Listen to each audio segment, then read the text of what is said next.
welcome to Tanakh Talk. I'm your host, William Hall, broadcasting live from Kingsland, Texas, USA, with just another episode of Ask William. Show fillers for whenever we don't have a show for the night. So anyway, welcome back, guys. All right. I figured this time I'd start with an actual topic, just in case. Where's my volume at? Just in case it turns out where a lot of people do really prefer the rabbis, and I respect that, and I definitely agree with that as well. I just feel like I don't want to be sitting around when I've got an opportunity to maybe talk with some people. I figured that's probably a good thing to try to do as much as possible whenever there's not a show. So anyway, so I titled tonight, not sure how Christians miss these New Testament verses, just because I've got a list that I've been compiling for quite some time, actually. Before we even start, let me open up the phone lines. Let me pause the music, and let's open up the phone lines, because I'd rather answer your questions than to talk about my topic, to be quite honest with you. And if I can't answer your question, I will park it or take a note and find out how to get the answer for you from one of the rabbis, okay? So, 1 second. Say, golly, anything. Finish learning how to type. Okay, there we go. Phone lines are officially open right now. At least I think they are. Yep, phone lines are open, 855-952-4253. So if you guys want to call in, feel free to do so. I'll leave that phone number up on your screen, although it's kind of in the wrong place. Oh, I see why they did that last time now. I was having issues with the titles on the last show, and I just realized why. So, let me fix that real fast. At least I think I realized why. It was on the Rabbi Chaim Kaufman show, and I couldn't get his name to show up there. And I think it's because I shifted something out of the way that should not have been. So let me fix that now before I forget to do so. And there we go. That's better. Okay, because that actually shifted all of them all the way completely over. All right, so once again, 855-952-4253. I hope you can see that number on the screen. I think I can see it okay myself. So, and it's small on my side, so you should have a really good view there. So anyway, there's I don't know who's on YouTube yet, but it looks like there's about 10 or so on Facebook. Guys, if y'all want to switch over to YouTube, you can, and that way keep all the chat in the same place. In fact, keep that as a mind for all of the shows. Anytime I have something that go live on Facebook, it's more like a teaser to get you to come to YouTube. Some of you don't like using YouTube, and that's okay too. But it's definitely easier for everybody to have all their comments in one place. So I do think that there are probably some people on YouTube that are not on Facebook, so I could see how it might be more comfortable staying at home, if you want to call it that way. So that's really cool. Hello, Andrea. Thank you for being here. Alan Edwards. Wally, good to see you. Pink P. Pink Peon. I don't know how to say that. So Queens, New York, welcome. LMP, very good, very good. Okay, so unless that phone rings, I'm going to go ahead and go with my preset agenda. Lucan, my friend, thank you, buddy. You helped build me out on the whole video resolution thing. Yeah, that's definitely today on the shows. There was like it never clipped even once. So great job on that, man. Really appreciate your help there. Anybody needs a good computer guy, Lucan right here in YouTube chat is a great guy. Eddie Ramirez, hello. Okay, so I'm going to go ahead and move on. I'll try to keep an eye on chat as well. It's better for you guys tag me like Matthew Seitz did. I don't know if you can see it, though. And maybe I'm the only one who can see the orange box around Tanakh Talk. But all you have to do is type in Tanakh Talk. You may have to put an @ symbol in front of it. I'm not sure. But it will actually make it a big orange box so I can see it like within seconds. I can just scan it real fast without having to read anything. Just look for the orange boxes, and then I'll know that's where to go. Now, let's see. All right, so I'm going to go ahead and get this thing going here. First of all, let me it's a lot different doing a show whenever there's no one but me, because I've got to produce the show and I've got to talk to you and I've got to be the main speaker, and it's like so if you ever catch me in a lull, then you'll know why that is. Okay, so here's what we're going to do. I'm going to I'm just going to kind of go through this whole thing with the New Testament things that I've seen over the years that I'm still to this day. Actually, let's take the call. And like I said, callers will rule over this. So let's go with the callers instead. Hello, caller. You're live on the air. Please tell me your name and who am I speaking with? Well, yeah, tell me both. Tell me what your name is and who I'm speaking with. Welcome. Is there any particular order? Gabriel, my man, you cannot hide that voice from me. Brother, how are you? Well, I wanted to apologize to the viewers that I couldn't be with you tonight, but then I just got this thing popped up. I guess a YouTube alert that you were waxing eloquent with questions on how did people miss that in the not so New Testament. So Right. This is Gabriel Sanders, and I'm in New York City, and I'm a Tanakaholic. Hi, Gabriel. That's a good one. Hey, and for those of you who don't know Gabriel, he is Gabriel R.E.A. Sanders. He is our resident Hebrew teacher for Tanakh Talk. He has shows off-site as well. There are some classes that are paid classes that are really, really rich and amazing. The thing is, we're going to keep the class kind of small because it's kind of interactive. Yeah. So, but if you're interested, definitely send Gabriel an email, gabrielsanders@gmail.com, and you can ask him about his private tutoring. That's what I like to call it. It's not so global. It's more like a little private classes. So, yeah. Oh, it's fun. We got about 9 people right now on Sunday night. It's a perfect size class, and we're just having a ball. And I'm just so impressed with the enthusiasm, motivation, zeal, interest, and appetite of the students. So I just wanted, but I did have a question I wanted to throw out at you, which was basically Matthew 12. I don't know if you've talked about this on the program before, and I'll just ask my question and then politely do what others should do. Is it Matthew 12:50 maybe? 12:50. Well, it's concerning the whole where it says, and he said to certain of the scribes and Pharisees, it says certain of the scribes and Pharisees. I'm not in front of the text right now, but I'm pulling from a very old quote years ago. But it's the statement that he said to certain of the scribes and Pharisees, came to ask him a question, and he spoke to them, and he said that this generation is looking for a sign, basically. And he said no sign will be given to it except the sign of the prophet Jonah, who, as he was 3 days and 3 nights in the heart of the earth, so it's in the belly of the fish, so the Son of Man will be 3 days and 3 nights in the heart of the earth. So I think I'm quoting it fairly close. Okay. It's been a while. So my question on this, I've never really heard anybody talk about, is this, of course, is an allusion to the resurrection. We know there are problems with the math, 3 days and 3 nights. That's pretty specific, and you don't get that with the typical layout of Good Friday to Easter Sunday morning, which we just passed through. But my other question, but I didn't want to talk about that. I read this. It says that he spoke to certain of the scribes and Pharisees. Okay. Is there any reference anywhere in the post-resurrection accounts that he went back to those, quote, certain of the scribes and Pharisees and said, I'm back? Right. Did that ever happen? I don't recall him ever having a rejoining to any of the Pharisees, only to a few elect that were, of his own disciples and things like that, his own followers. I don't remember that he, and feel free, guys, to comment in the YouTube chat if you know where the answer to this could be. I do find that very interesting. His whole resurrection was so key to eternal life. You don't find enough of it anywhere. You definitely don't find it in any extra biblical writings.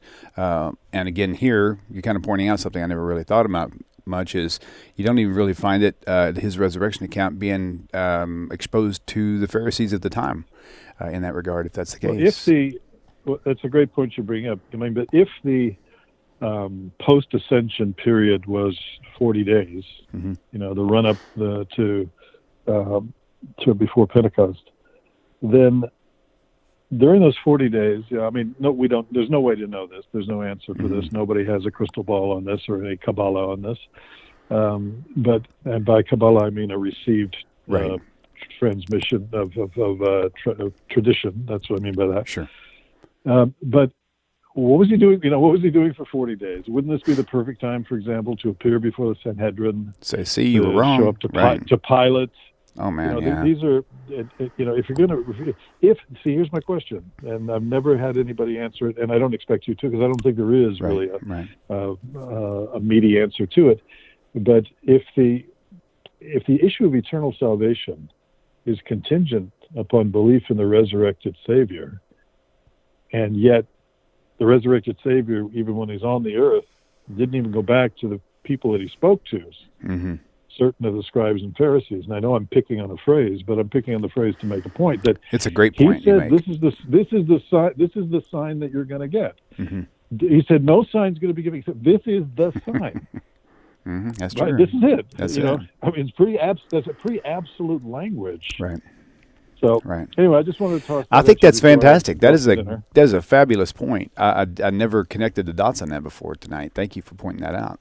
And I don't believe he did. That would be the one thing you would want to do if you're going to establish a religion for all, something that can't be rebutted, is you want to prove your point when you say you're going to do something and then you finally do it. You want to kind of show people, hey guys, I did what I said I was going to do later, but that didn't happen in that sense. So now. To the important ones, should I say? Of course, Christianity might say the important ones were only the believers around him, and of course that's a fair argument. I get that, but on a legal standpoint, it would be better for him to have exposed his forthcomings to everyone, especially the ones who doubted. So, yeah. Yes. I mean, we know the situation with Thomas, but Thomas was still a believer. Yeah, he was still a follower, believer, but he was still. According to so the only ones that saw him were, quote, the ones that believed him. And then Paul's reference to, quote, the 500, we have no idea who those people were. That's just kind of stuck in there somewhere in the epistles. And there's no elaboration on that. There are a lot of other, Rabbi Singer has done a very good treatment in his writings on his book on the various major and minor disconnects in the resurrection accounts. By the way, I have to say, just parenthetically, it was those inconsistencies in the resurrection accounts that was sort of my final disconnect. Interesting. Wow. From Christianity. Yeah, I mean, it was good to know. There was an unplugging, and then a season of uncertainty and wandering, and then there was a gradual plugging into Judaism. But I read something. I think I still have the book, and the challenge in that book was sit down with a piece of paper, write 4 columns. Take Matthew, Mark, Luke, and John at the head of each one, and starting with the triumphal entry, make a parallel narrative, and then put it together into a seamless storyline. And you can't. Right. It can't be done. There are too many bumps in the road, potholes, etc. So anyway, that's it. I just on the cusp of things. Very good. Wanted to call Thank you. I'm glad you did. I miss hearing your voice, man. I'll look forward to seeing you next week. Okay. Okay. Take care. Thank you. You bet. Bye. And so for those, if there's any Christians or people who are newly out of Christianity, to clarify something Gabriel was saying, whenever you're making the parallel, it's not so much reading the parallel, because they make parallel Bibles, okay? Somebody called and they hung up before I got a chance to answer. It's not making a parallel of chapter and verse. It's actually making a parallel of actual events from all 4. If I can catch that this time. Okay, color sit tab. Oh, somebody keeps calling, hanging up. So let me turn that down a little bit more so it's not so loud. Okay. Making a parallel, like a 4-column parallel of all the different, of all the events that happen, not necessarily chapter and verse. This is 8736. Hello, you are live on the air. Please tell me who I'm speaking with. Do you have a question for us? Hello? Yes, hello, my name is James. Hello? Hi, how are you? You're live on the air. Welcome. Yes, hello, my name is James. I was calling because I was trying to see who is Esau today. That's a good question. Okay. That's a great question. I can tell you what I've heard and what kind of makes sense to me, okay? So go ahead and hang up now. We'll free open the phone lines. Thanks. Okay, so who is Esau today? Okay, so and this is going to be a really short answer. Okay? Oh man, sorry, my nose is like tickling like crazy. Hope you guys are talking about me.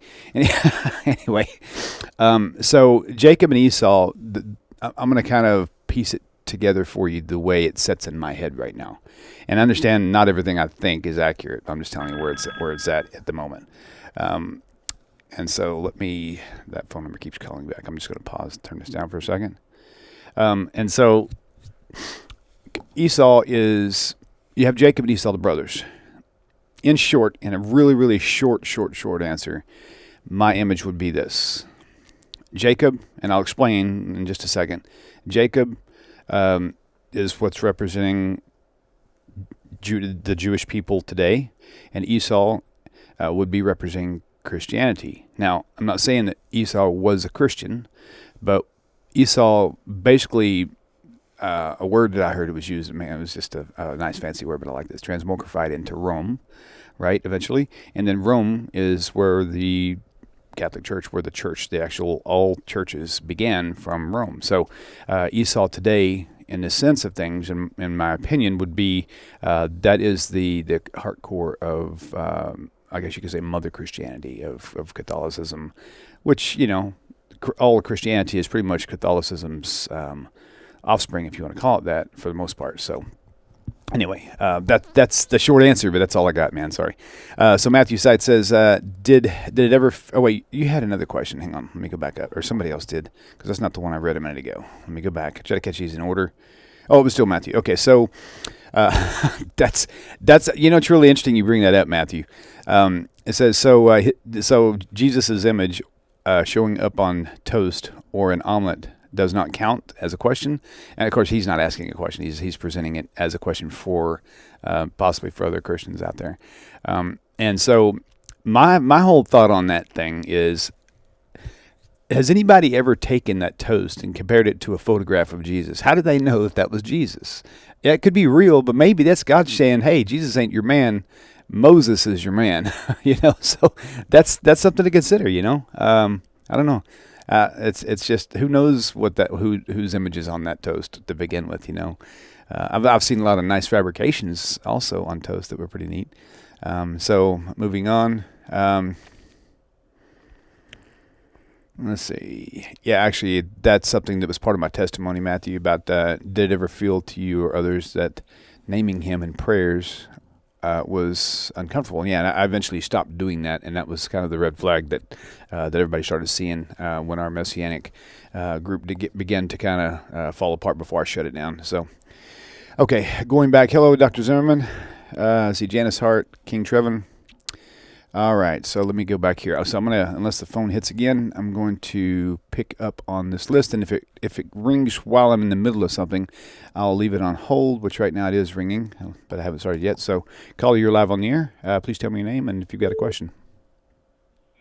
Hey, it's Matthew. How you doing, William? Hey, man, how are you? What's up? Doing well. I seem to be finding you everywhere. Question. I know sure.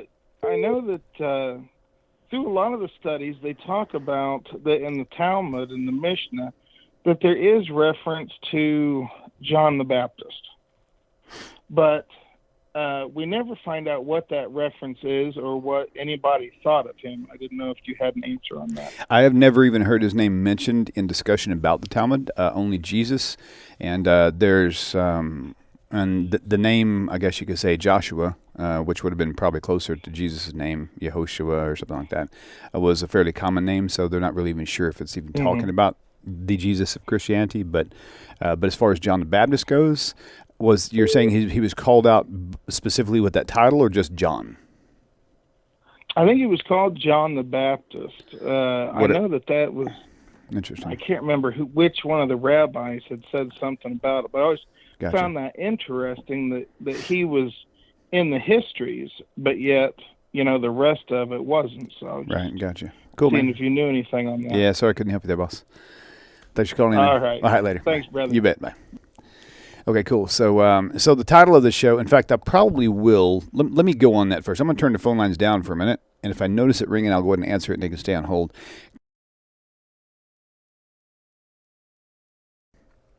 I just realized that this thing froze for a brief second there. Let me see here.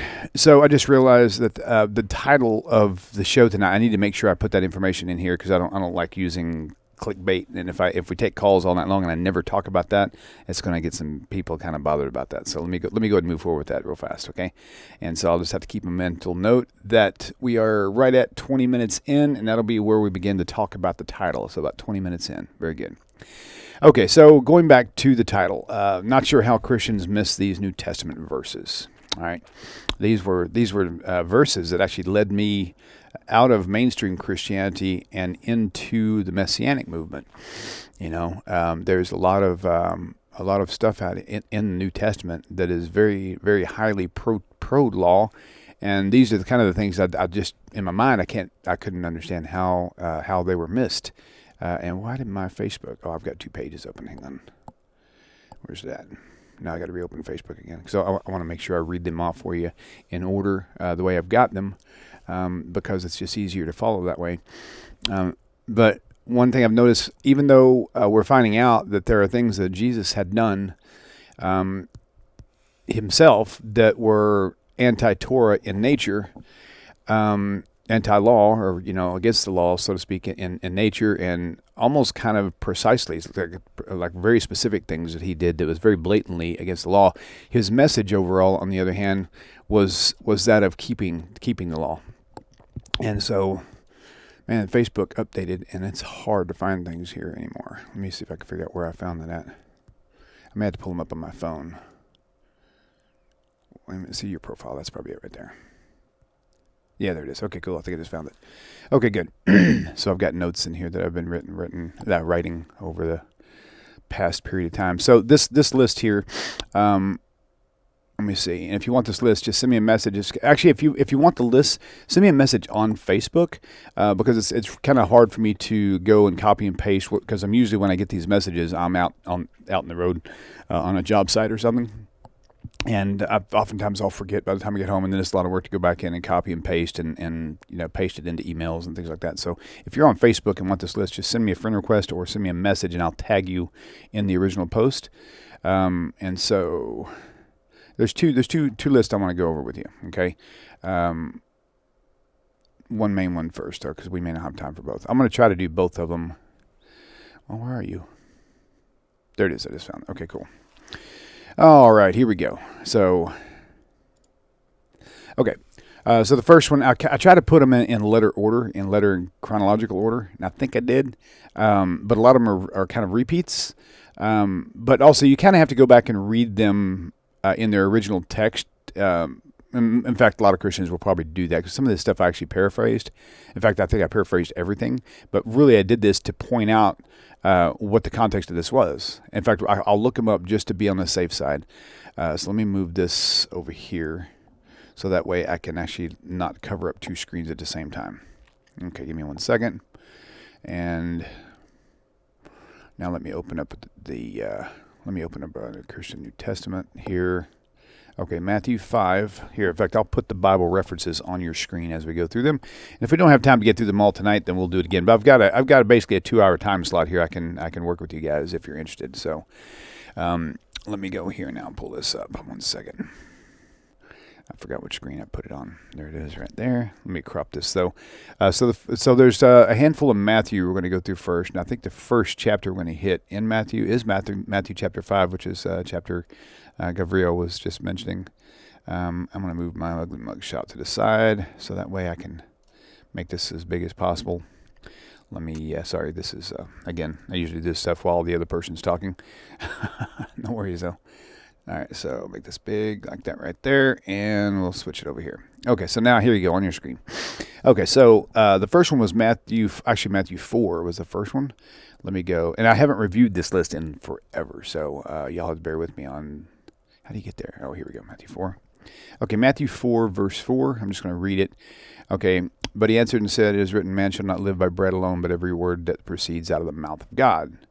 Now, to me, that was huge, because I didn't classify Jesus as God, and it's like, if I wanted to find out what proceeded out of the mouth of God, where do you got to go for that? You got to go to the Old Testament, well, the only Testament, and then okay, and then Matthew 5:17 is a very popular. Most of you guys know this one already, but if you don't, this is one that was also a mover and a shaker for me. Matthew 5:17.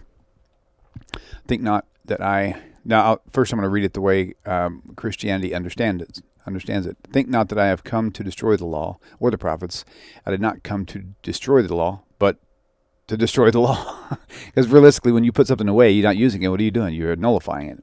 He said, I didn't come to destroy the law or the prophets. I came not to destroy, but to fulfill. Now, their hang-up is on the word fulfill. But the idea is, if that's all he said, then one could justify that maybe he meant something else. But the next verse kind of clarifies it. Until heaven and earth pass. And if you look outside, what do you see? You can't see heaven, but you can see earth. Until heaven and earth pass, not one jot or one tittle shall pass from the law until all be fulfilled. Okay, so that's a major thing. Whosoever shall break one of the least commandments and teach men so. So it goes on talking about commandments themselves. So another major issue. Okay, Matthew 22:40. Let me go back here. Learn to home. If I can find it. There we go. Let's go to Matthew 22:40. And if I'm missing some of y'all's comments, I apologize. I will definitely come back in if y'all take a note of them. And I will, I didn't open up Matthew. Come on. There it is. Matthew 22, verse 40. Okay, 22:40. Where are we at here? 22:40. Oh, yeah, here we go.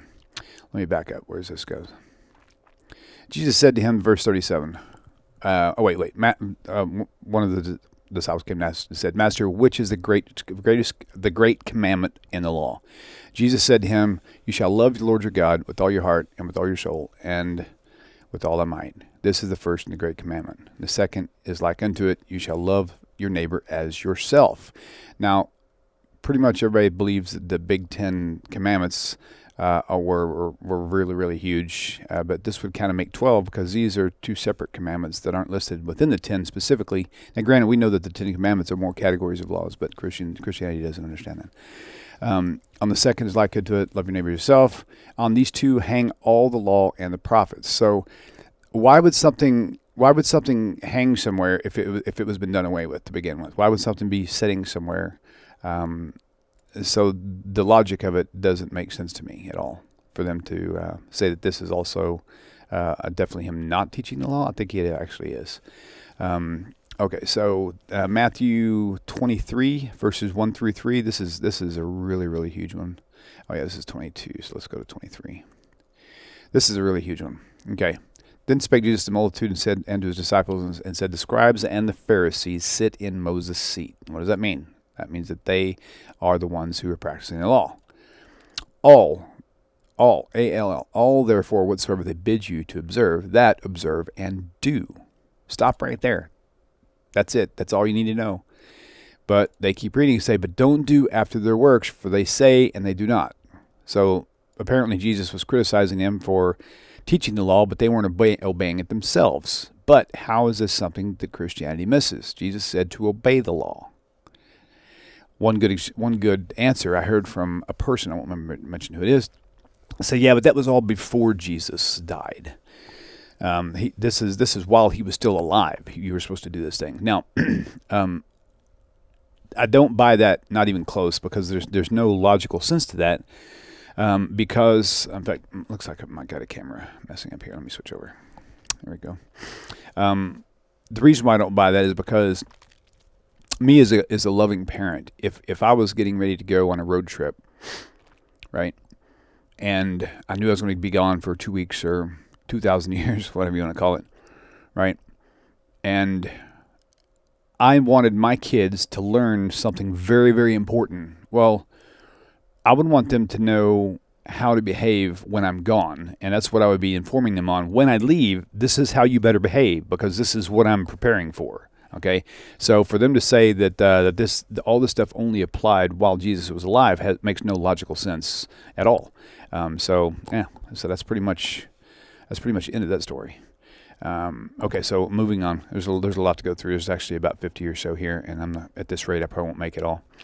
Okay, Matthew 23. Oh, I did actually back up. I did get one out of order. Matthew 5:19.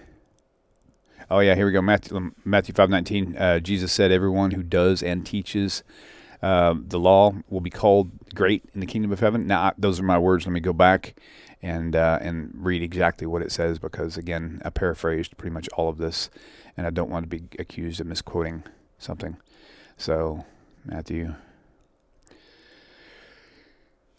5:19. There we go. All right, I'm just going to leave this full screen like this, because whenever I put the other camera up, it looks like it lags. Matthew 5:19. Whoever therefore shall break one of the least commandments and teach men so, he shall be called least in the kingdom of heaven. But whosoever shall do and teach them, the same shall be called great in the kingdom of heaven. Talking about commandments, the least of the commandments, right? So a better word would be the mitzvot, right?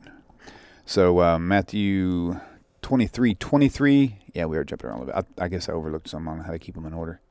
So Matthew 23:23 says, okay, Matthew 23:23. Woe unto you, the scribes and the Pharisees, you hypocrites, for you pay tithe and mint and anise and cumin, and you have omitted the weightier matters of the law, judgment, mercy, and faith. These ye ought to have done, and not to leave the others undone. Okay, so the point is, he's pointing out things that are all found in Torah. These are not Christian concepts. These are not the laws he was teaching Christians what to do. These are things he was saying. I mean, first of all, Jesus didn't come for the Jews to begin with. I mean, for the Christians. He actually came for the Jewish people, right? And so he's talking to the Jewish people here as well. Keep in mind, it wasn't until at least around 10 years after Jesus supposedly died and resurrected to where the message was now to be turned to the Gentiles. If you remember Acts chapter 8 and Acts chapter 10 with Peter's vision, and we can get into that later too. That's another pretty bizarre scenario. Okay, so Matthew 12:50, who obeys. Wow, there's a lot in here actually, and I did not do a very good job of keeping these in order. Sorry about that. Matthew 12:50. I'm jumping all over the place, but at least I got them listed on here. So, all right, back to Matthew 12 and verse 50.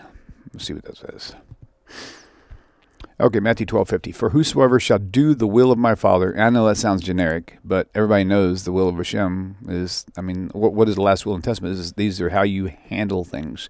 Last will of my Father, whosoever shall do the will of my Father which is in heaven, the same is my brother and sister and mother. For me, maybe I'm reading into that, I don't know, but I know what a will is, and so, and the intent of, or if you want to make it more legal. Okay, so, all right, Matthew 12, that was Matthew 12:50, 9:13. Okay, so Matthew 9:13, I put on here, Jesus teaches from the Old Testament. He says, I desire mercy, not sacrifice, which is Hosea 6:6 is the reference from that. So to me, that was just like he was even pointing out to the same thing. I don't see anywhere in his teachings before he got caught off guard where he was drugged to the execution stake or whatever, where he was teaching, I'm going to be dying soon, follow me, believe in me, all this other stuff, because I'm going to be a sacrifice. He even said this, the desire of mercy, not sacrifice. It was Matthew 9:13. Matthew 5:23. Sorry about that. Matthew 5:23. Jesus is talking about temple sacrifices, and he did not oppose it. Let's find out what that is. Book list, Matthew 5:23. Okay, Matthew 5:23. It says, therefore, if you bring your gift to the altar, and the remembrance, what the heck? Thy brother against you. I need to switch versions to find out what the heck that said. So anyway, he's talking about bringing a gift to the altar. Of course, we know that the temple wasn't destroyed until 70, so about 35 years after Jesus died. So obviously, he's not going to be well, I say obviously. He doesn't oppose the temple offerings. So again, another thing that's missed by Christianity in general. Okay. Okay, here we go. Matthew 5:23. That's the one we just did, I think. Yep. Okay, Matthew 4:7. Okay, Matthew 4:7 is it seems to be a quote from Deuteronomy 6:16. Jesus is talking. Let's go. I want to look that up too. Some of these I remember, but some of them I don't. I need to look them up. 5. Nope. What did I say that was? Matthew 4:7. Pardon me. Matthew 4 verse 7. Jesus said unto him, it is written again, thou shalt not tempt the Lord your God. That might have been something I was digging up. I'm not sure. Let me look at Deuteronomy 6:16. Yeah, same thing. Okay, so I can go ahead and pull that up as well. But the thing is, he does quote from the Old Testament a lot. And I was just everywhere I found something, I was like, wow, this is crazy. And most of this list I created while I was actually a Messianic, because everything was starting to get more blurry instead of more clear. And then once I realized what was going on, then it started clearing up. Okay, so Matthew 23:5. Let's see. Okay, Matthew 23:5 refers to phylacteries. It's a Greek word they use there, whatever, but it's actually referring to tefillin. You can Google it, by the way. But it only speaks of them being over. He's criticizing the hypocrites and the ones who are flaunting their Jewishness, if you want to call it that. And it says you have these outrageously sized or whatever. I'll go right there for you. Again, it's such a interesting thing to see all these things that support not only the law but also the oral law, which you can't find. Phylacteries, you can't find tefillin anywhere in the actual written text. You find something that alludes to it, but you don't find, and that's in the Ve'ahavta, the prayer there, it discusses it as well, but you don't actually see anything there. It's all in the oral Torah. And so for him to actually be talking about it, but not putting it down, but only criticizing people who are making them all larger and more glorious than the next person to try to be more noticed is all he was doing there. And that was Matthew 23, verse 5. Matthew 23, verse 5. Let's go here. Might as well read it. We're on a roll, man. Matthew 23, verse 5. Okay, verse 5. All right. But all their works they do to be seen by men. They make broad their phylacteries, make them really wide, and enlarge the borders of their garments.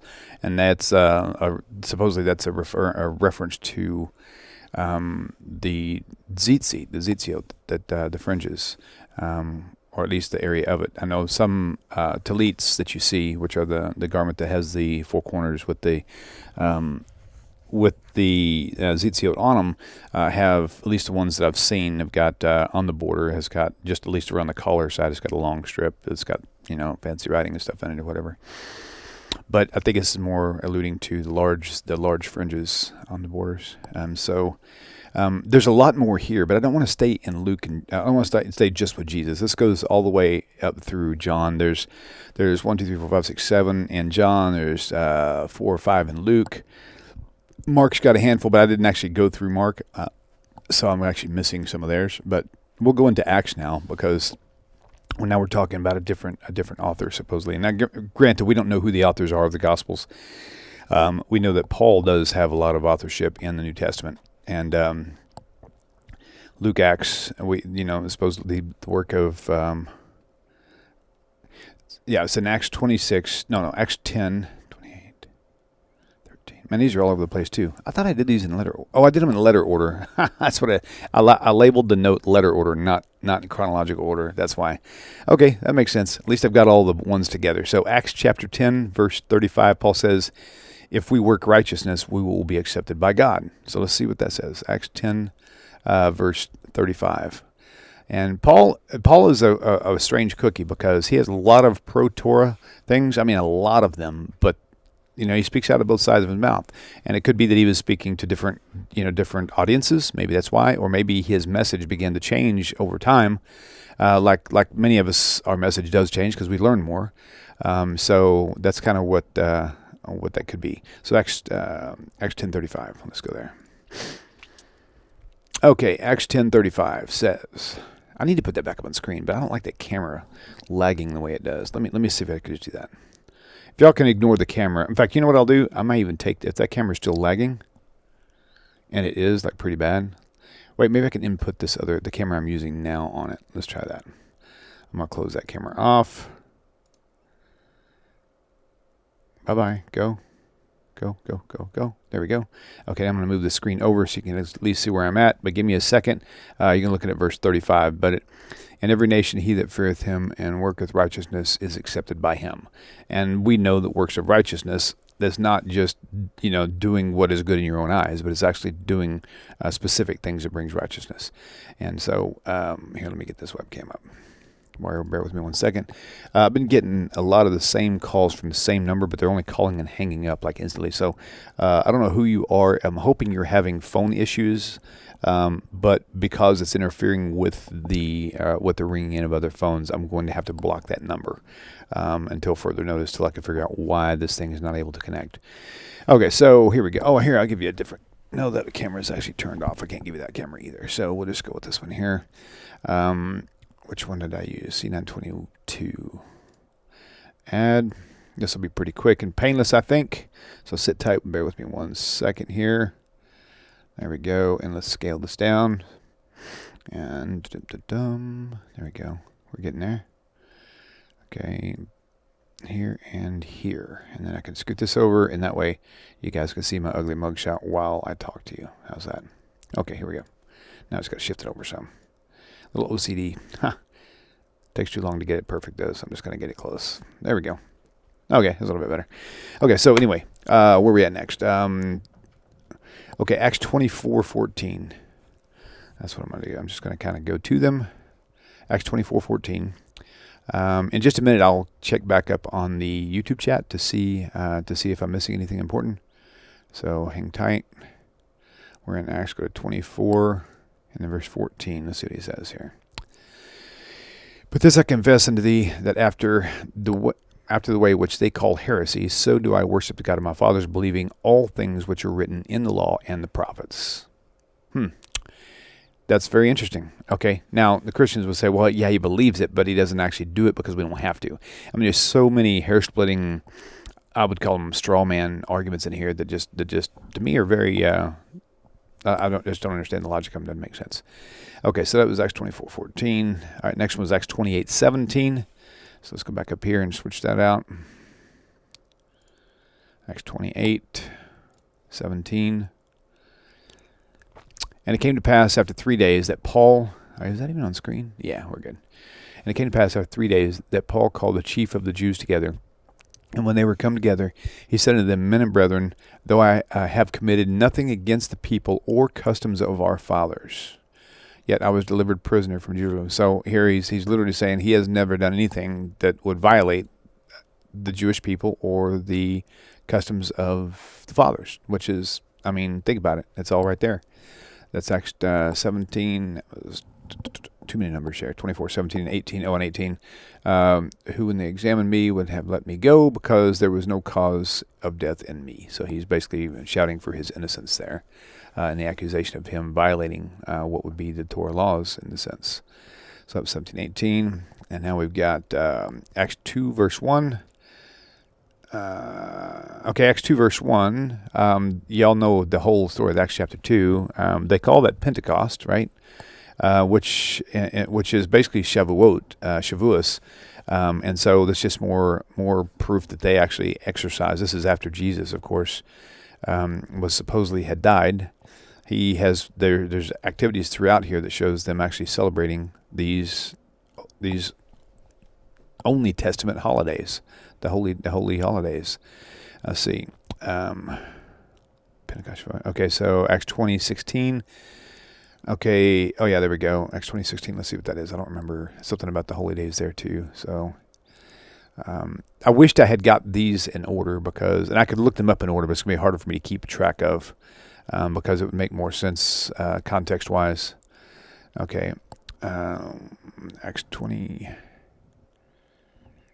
Where did I say that was at? 20. Oh, man. See, that's already starting to blur on me here. That would be 2016. Okay, let's try that. Acts 20, verse 16.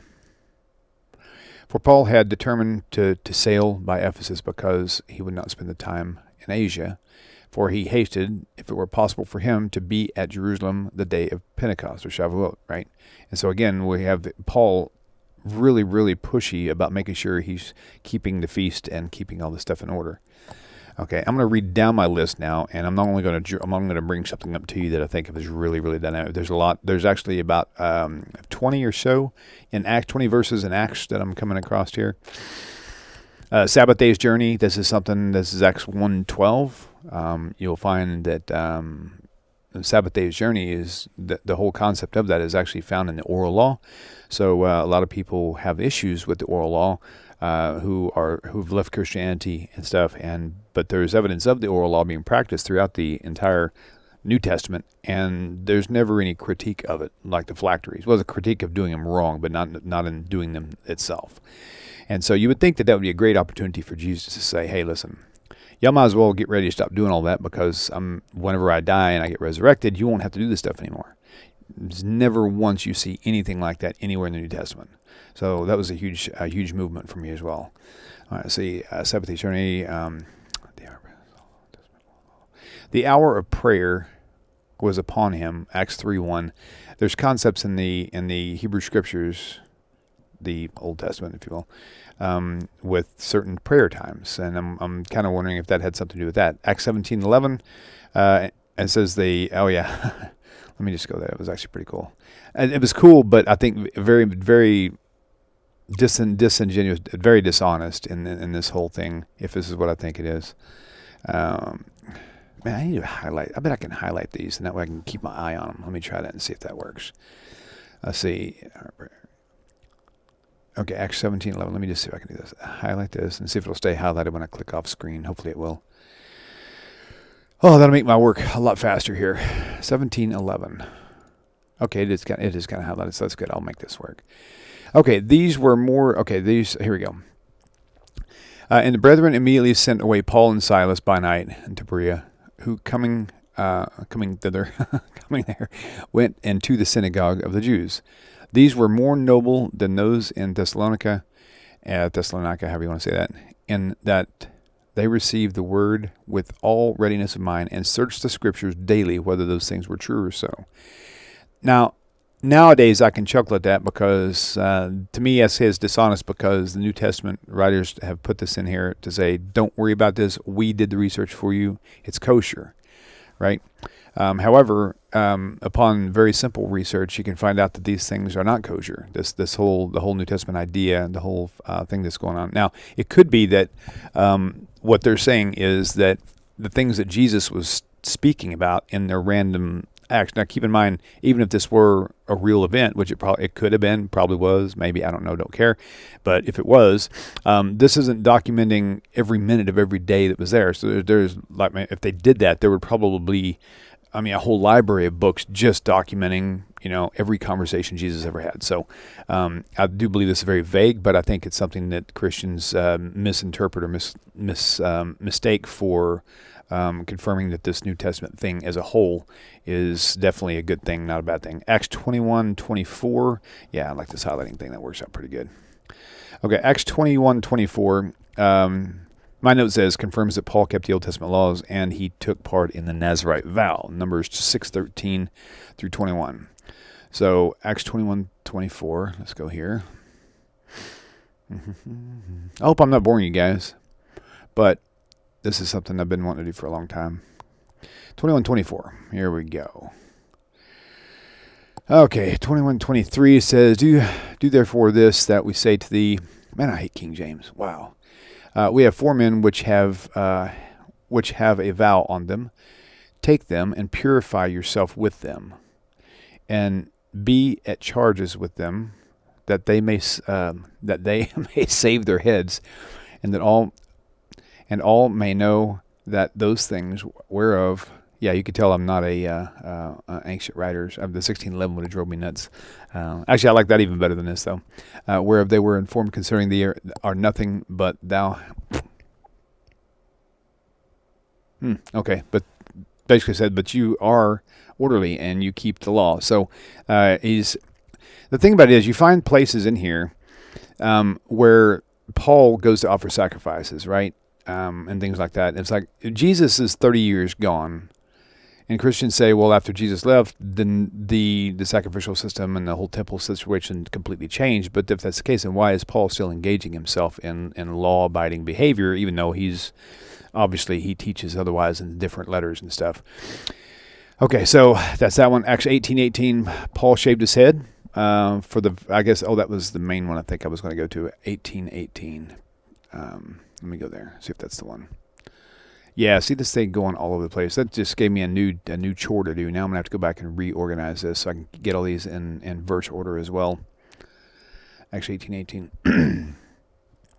Okay, and Paul after this tarried there yet a good while, and then took his leave of the brethren, and sailed thence to Syria, and with him Priscilla and Aquila, having shaved his head in Centuria, for he had a vow. So this is him, apparently it has something to do probably with the Nazirite vow. And that's assumed, but you have to assume that because they say that he was very much a law-keeping person, regardless of what he taught. And so this is something that is done in the Torah, in the law. And that would be in Numbers 6:13 through 21. Okay, Acts 18:18, same thing. Oh, that's the one we just did. Acts 13:42. Okay, my note says, Acts 13:42 says, this proves that it was the Torah being taught and not a new message. And honestly, I don't remember. Like I said, this list was at least 6 or 7 years old, and I have slept since then. So, Acts 13:42. Now we're getting here a lot faster with the highlighting. Okay. And when the Jews were gone out of the synagogue, the Gentiles besought that these words might be preached to them the next Sabbath. Okay, so there's no way. Okay, let's ask like this. And when the Jews were gone out of the synagogue, the Gentiles besought that these words, the Gentiles, okay, they wanted the same words taught to them the next. So there's no way that Paul or anybody else would have been teaching Christianity in a synagogue. That's definitely just not. That makes no sense at all. So, and the Gentiles were wanting the same message. So there you go. Acts 17 verse 2. I don't remember what chapter we're in because I jumped all over the doggone place. Okay, Acts 17 verse 2. This is one where it shows where he was actually teaching on the Sabbath day. 13, not 17. 13:2. Okay, as they ministered to the Lord and fasted, the Holy Ghost said, separate me, Barnabas and Saul, for the work where I've called them. Did I get the right verse? No, 42. Oh, okay, 13:42. So I said that does not make any sense at all. Okay, 13:42. And when the Jews were gone, wait a minute. Oh, that must be a duplicate or something. Okay, let's go to. I'm such a dork. That's not the one that's not even the one that's highlighted. I'm using the highlighting method to keep me in order, and I'm looking at ones we already did. I need to go to Acts 17, 17 verse 2. I was close. And one of the, okay, and Paul, as his manner was, went in unto them, and 3 Sabbath days reasoned with them out of the Scriptures. So, again, I wrote this note list to show to Christians, not the Jews, but to show to Christians that that there is the teaching of supporting of the law throughout the New Testament. This is here saying he was there 3 Sabbath days, and there's no argument there that the Sabbath days then were Saturday. Okay, so now Paul teaches every Sabbath day. That was Acts 18:4. It's the same message to the Jews and the Greeks. Okay, let's check that one out. Acts 18:4. Verse 4, and he reasoned in the synagogue every Sabbath day and persuaded the Jews and the Greeks. Now, the persuaded part is kind of confusing because it makes you think he's persuading them what? What is he persuading them? If it was the law, you don't have to persuade them the law. So maybe this is suggesting that Paul wasn't teaching them the law. He was trying to persuade them about his new Christian message. Who knows? But I doubt it very seriously that in the actual synagogues that they would be allowed to teach anything about anything New Testament that would be against the law and all. Acts 14:12. I don't know why I put that. I'm going to skip that. Let's see. Okay, going to Romans. Okay, Romans 10:3. Romans is getting a little bit more meaty than Acts was. And so let me do this. I will try to do this in order. Since I can highlight these, I'll try, and there's only about 8 in here, 8 or 9. So I'll try to do this one in order for you. So that way it'll be a lot more easy to track. So Romans. Okay, let's go. Romans 2. Okay, Romans 2 seems to be, there's about 4 or 5 in here. So Romans 2:13 to 12. Okay, that's it. Yeah, it's Romans 2:12 and 13. Looks like it's combined. There's a split thing in here. So Romans 2:12. For as many as have sinned without law shall also perish without the law. As many as have sinned with the law shall be judged by the law. So his whole point here is thoroughly pointing out the law is the very key in all judgment as far as that goes, not grace and mercy. Here's the, now granted this is in brackets or in parentheses and it goes all the way down to here, but this one sentence to me was a real shaker. For not the hearers of the law are just before God, but the doers of the law shall be justified. So Paul is teaching the Romans, whatever that means, Paul is teaching the Romans that you're only going to be justified if you keep the law. This is long after Jesus. Okay, just wanting to point that out again. Okay, I'm going to take just a second here and just check. I want to check to make sure that we are still recording. I think everything's probably good, but I haven't looked at it in a while. Okay, where is my page live streaming? Oh, I closed it down. That's why I can't see it. Let's see Facebook here. Let me open that up. 1 second. There's only been a couple calls come in, but they keep a couple of them keep hanging up like right away. So I'm not really sure about that. But I'm going to check Facebook, see if there's any messages here. Acts 21:24. Yep, there you go, Miriam. Good job. Watching Nigel. How are you, brother? All right, good deal. Looks like we're still connected. Okay, good deal. Good deal. Okay, so let me go ahead and downsize this now because there's not a lot of comments there. Most are happening. I do want to make sure YouTube is still up and running as well. So give me 1 second here. Bum, bum, bum. Let's take this. I have no idea why that music. I don't know if you can hear that music or not, but so let me go here real fast. Your channel. And there it is. And here we go. Okay. All right, let me pause this so I can see the chat. Okay, there's the chat. Okay, good. All right, now we're good. Now we're good. Larry, good to see you, brother. XYZ, Howard Rosen. All right, I don't know who else is here. Ann Chapman, Monica Miller. While you're still sticking around, good job, man. All right, let's take this call real quick. I'm going to take a break from this. We'll come back to it, okay? Caller, you're live on the air. Please tell me your name and do you have a question for us? Hi, my name is Samuel, and I'm calling from California. Hello, welcome. How are you today? Good. My question is in regards to the Messianic.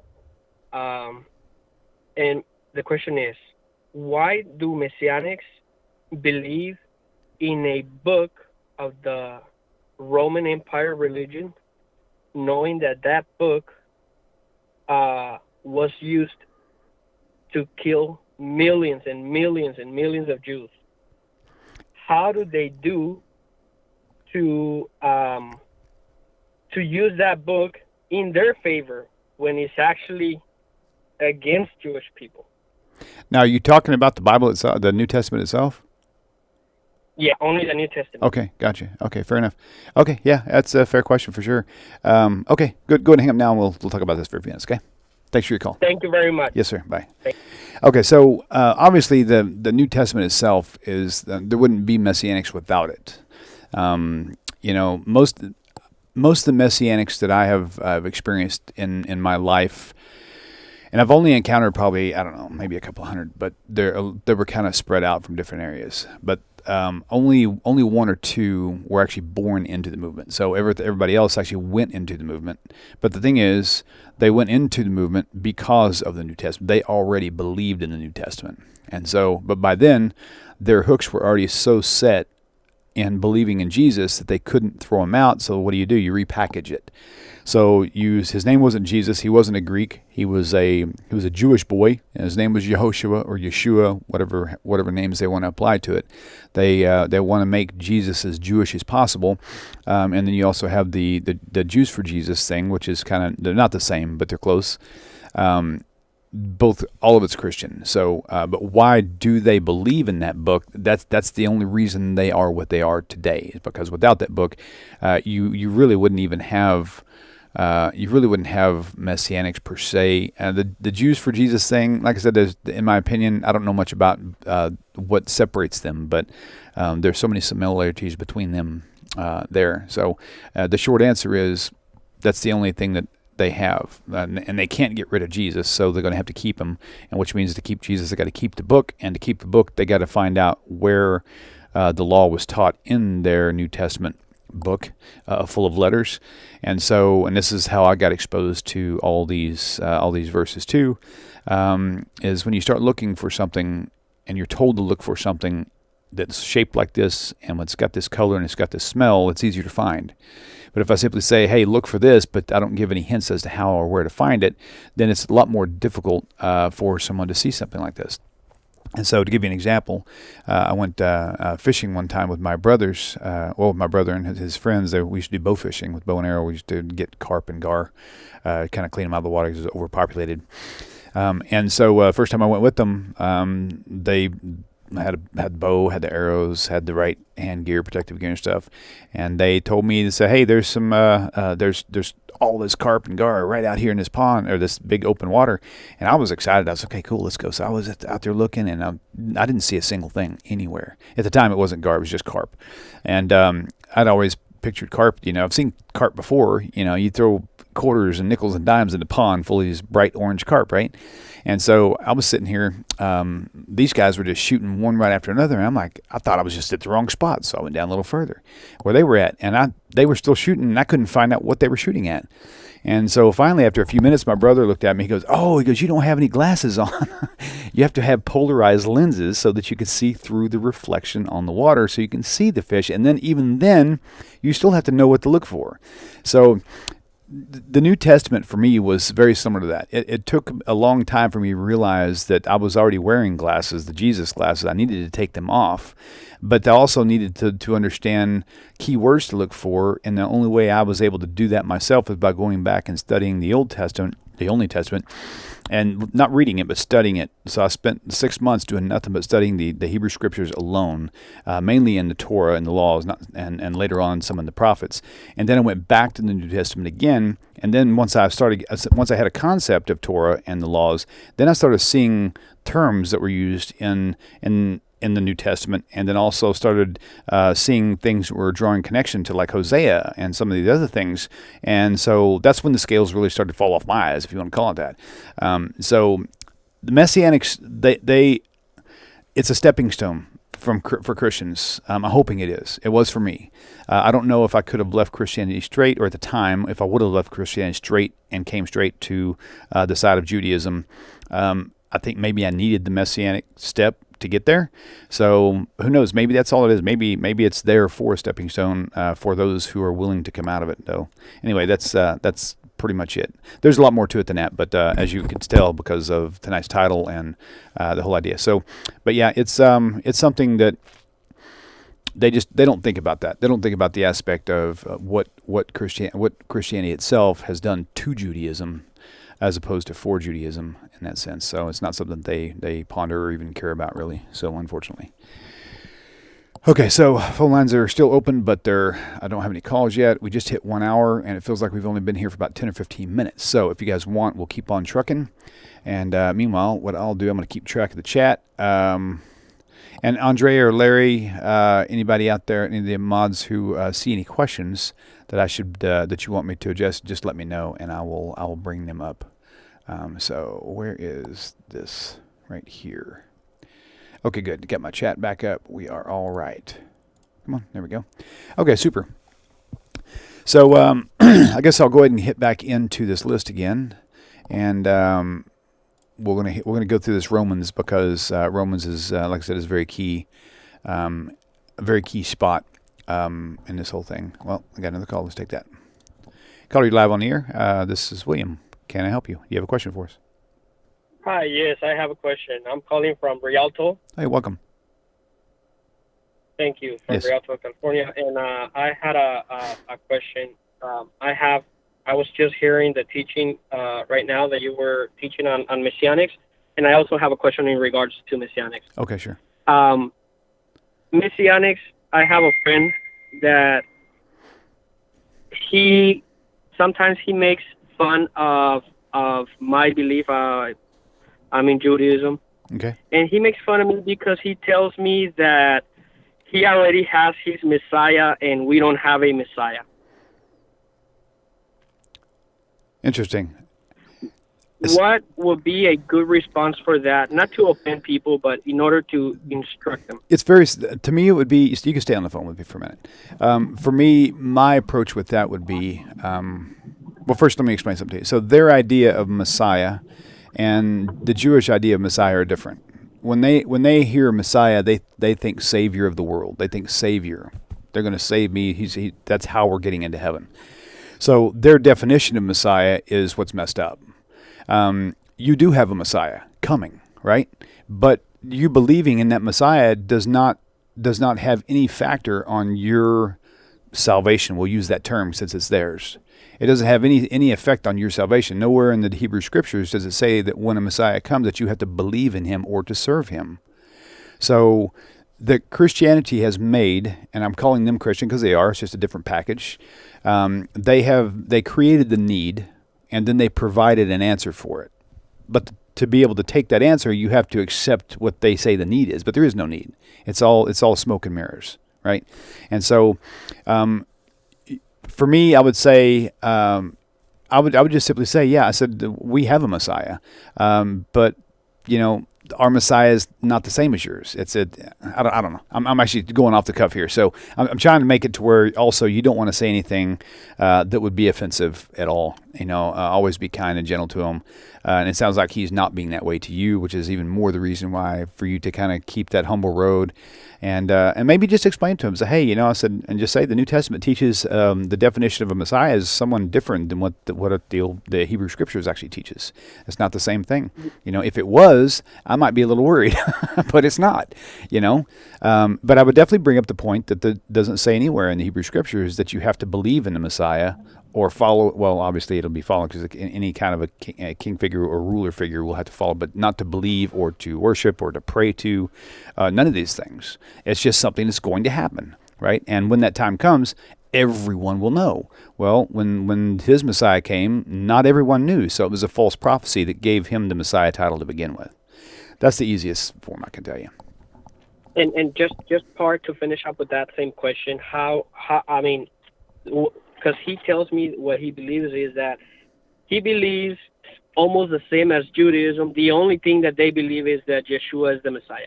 But they don't believe that Yeshua is God or anything like it. They just say, well, if you guys don't believe in Yeshua, it's okay. If Yeshua is false, then we've got nothing to lose. It was just like any other Messiah that claimed to be a Messiah, but it didn't happen to be, just like many in Judaism had happened in the past.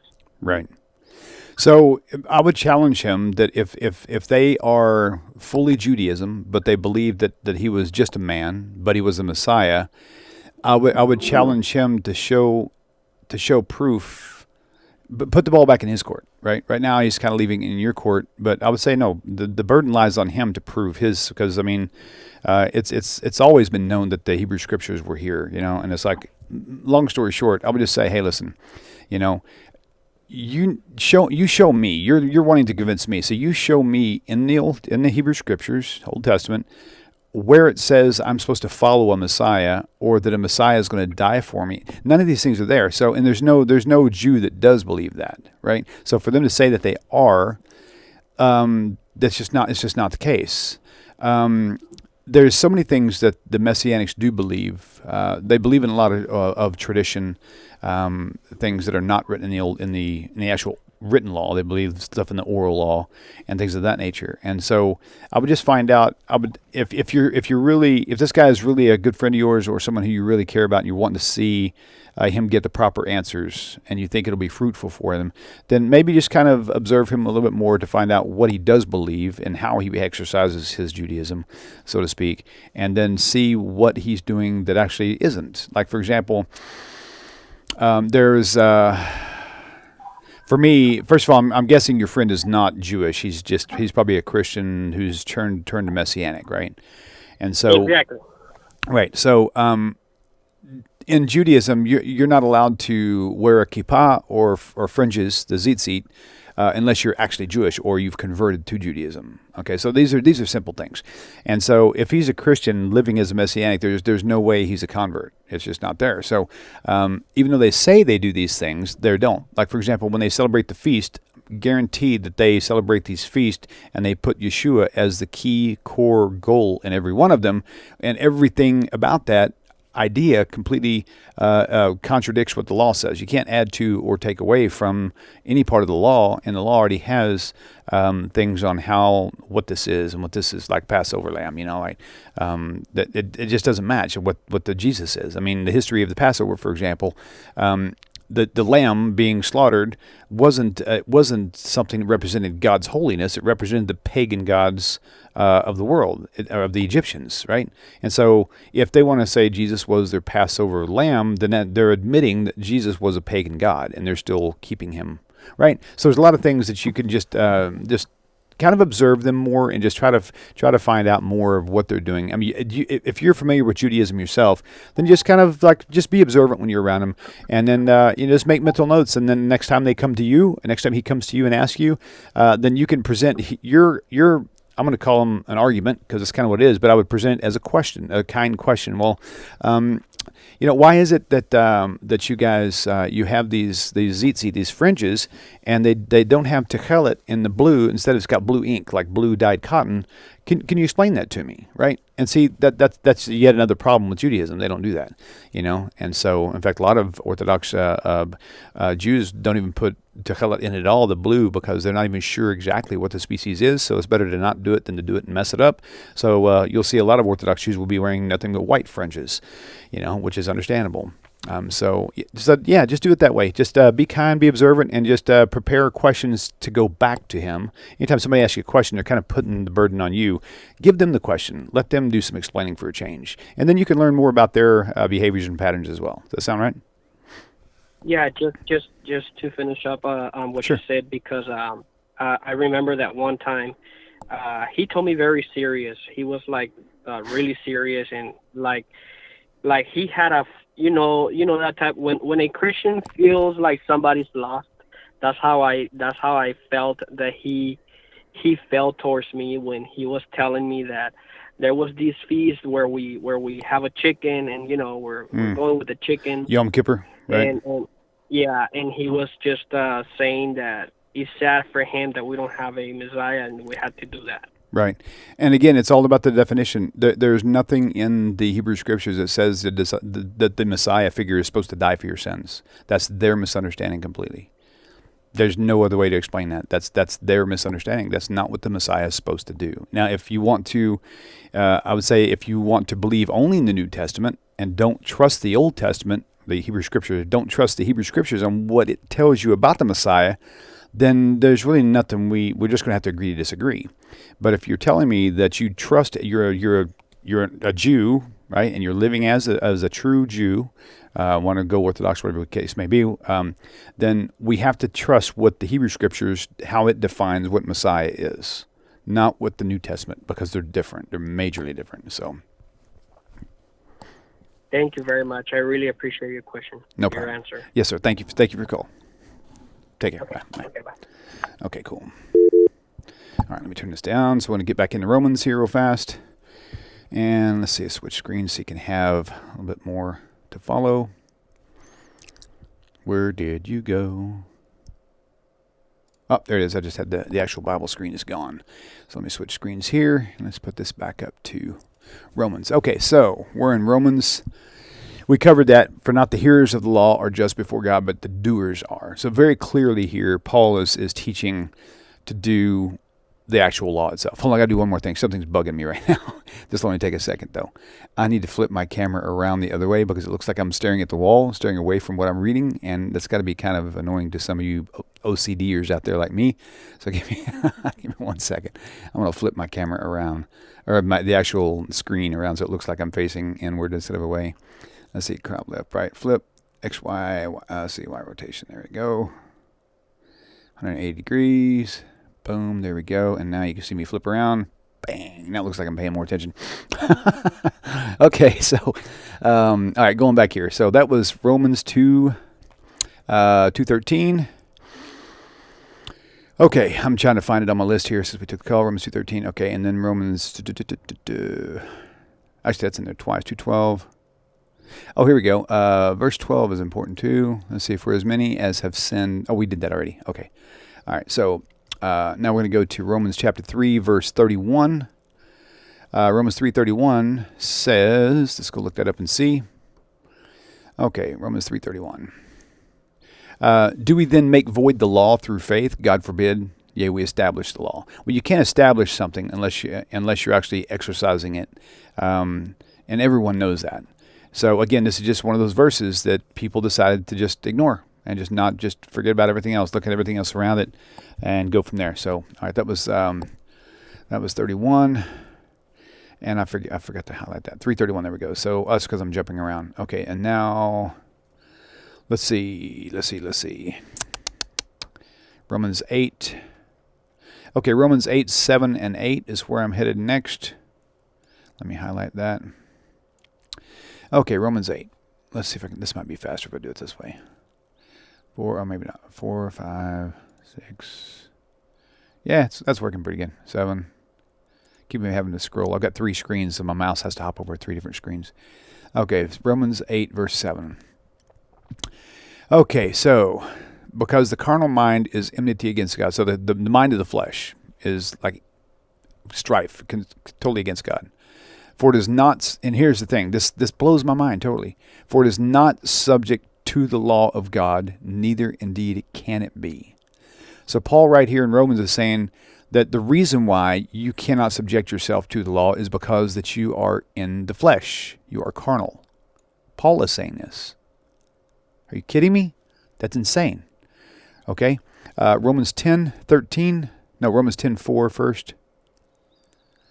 Okay, let's go to Romans 10:4. So that's 8, 9. And there's 10 verse 4. For Christ is the... Okay, this is a really good one. Okay, for Christ is the end of the law for righteousness to everyone that believes. Now, so far, that goes against every single thing that I've showed you Paul has been saying from Acts, where it was at, even in Romans. This goes against that, right? So the Greek word for end, I don't know what the word is, but I know the definition isn't end. It's actually target. If you look it up in the Greek, I don't have that access here, but if you look up that word right there, for Christ is the end of the law, it actually should be translated target. So Jesus is the, and I'm using Jesus, not Christ, because I don't believe he's the Christ. So for Jesus is the target of the law. So if Jesus was the target of the law, right, and he was the example, then we need to find out what he did, what he exercised. Remember, he came for the Jewish people, so he was a law-abiding citizen in that regard.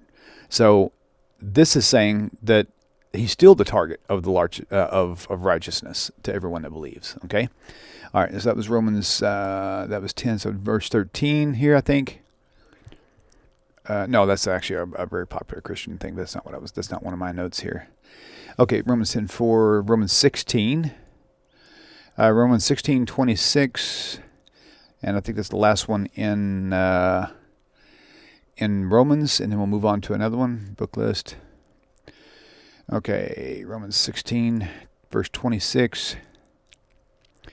But now is made manifest, and by the scriptures of the, check this out, and by the scriptures of the prophets, according to the commandment of the everlasting God, made known to all nations for those, for the obedience of faith. So, once again, I can only see this as one thing, right? The commandment of the everlasting God made known. Says the only thing here says made known to all nations for the obedience of faith. Now he was making it known because he's a big advocate of going to the world and preaching the gospel to the Jew first and to the Greek, or is that Jesus? I can't remember now. I got too much stuff floating through my head right now. Anyway, okay, so moving on now. 1 Corinthians chapter 11. Phone has not rang, so that's good. That way we kind of stay on point here. I said that. Let me turn maybe it did. My ringer's down. Let me turn it up just a little bit so I can hear it. Okay, so now let me go back here. 1 Corinthians 11. I should do these in order also, though. Okay, let's do these in order also. So 1 Corinthians 5:5 and 5:8. Yep, that's what we're going to do. All right, 1 Corinthians 5. Okay, book list. 1 Corinthians 5. Okay, 5:5 is on here too. I'll see what this is. To deliver such and one to Satan for the destruction of the flesh, that the spirit may be saved in the day. I think I'd highlighted that for another reason, but there's a concept in Judaism about that. So verse 8. Okay, so 1 Corinthians 5:8. Therefore, let us keep the feast. Now this is talking about the feast of Passover. There we go.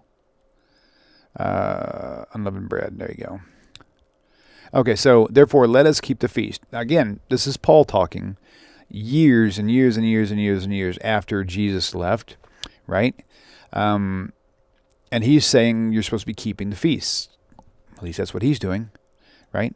Let us keep the feast not with the old leaven. Of course, he's speaking metaphorically here as well, but still he's saying, let us keep the feast. This is not something he would say if he wasn't exercising. He would say, just like the feast of Passover, let us not. But he said, no, therefore let us keep this thing. Let us keep the feast, not with the old leaven, or leaven and malice and wickedness, but with the unleavened bread of sincerity and truth. Okay, so moving for that was 1 Corinthians 5:8. Next one will be 9:8. 1 Corinthians 9:8. Let me get this here. Okay, I have to highlight it because I'll lose it. Okay, 9. So, boom, and 9, verse 8.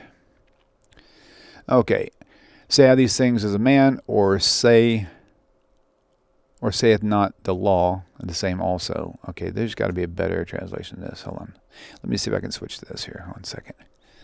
Here we go. Just want to see maybe the New King James. Oh boy. Good Lord. Okay. Oh, there's a New King James. There we go. Let's do that instead. Okay, 9:8. Let's see what that says.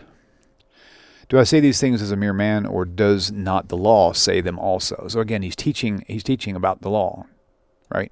Everywhere Paul's teaching the law, except for areas when he's not.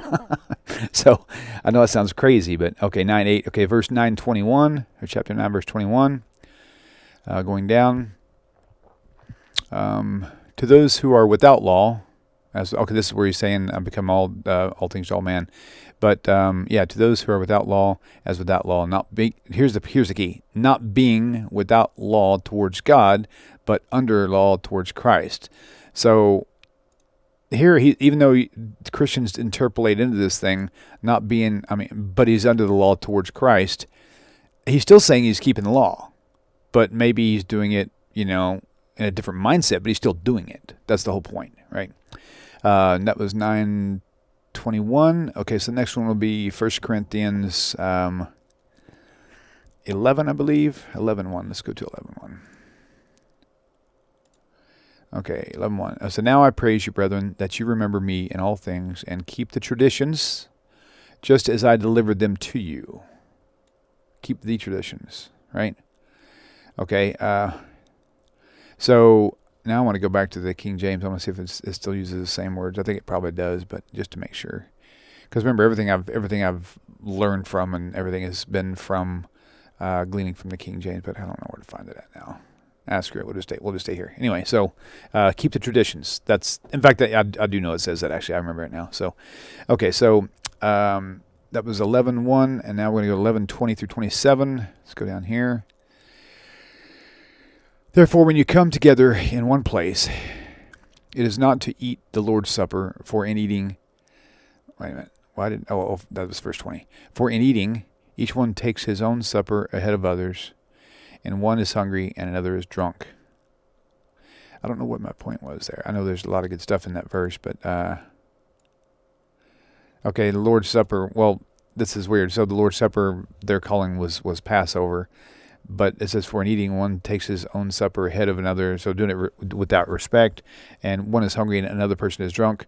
Well, of course, we know that the Seder, there's a tradition with 4 glasses of wine, but I think here he's probably talking about people being just not being respectful, I guess. But it was still talking about, the Passover thing, I guess. That's what it looks like anyway. Now, I have to go back and reread this whole thing again, this whole paragraph section to find out, or the chapter. But, okay, that is, what chapter is that? That is chapter 11. Okay, so now 14. Okay, 1 Corinthians 14, verse 21. Let's see what it says. It says Paul quoted from the Torah. I don't know why I didn't put the note in there, what it was. 14:21. Let me highlight that. Okay. 14 verse 21. Okay. Oh yeah. He's actually quoting from the law.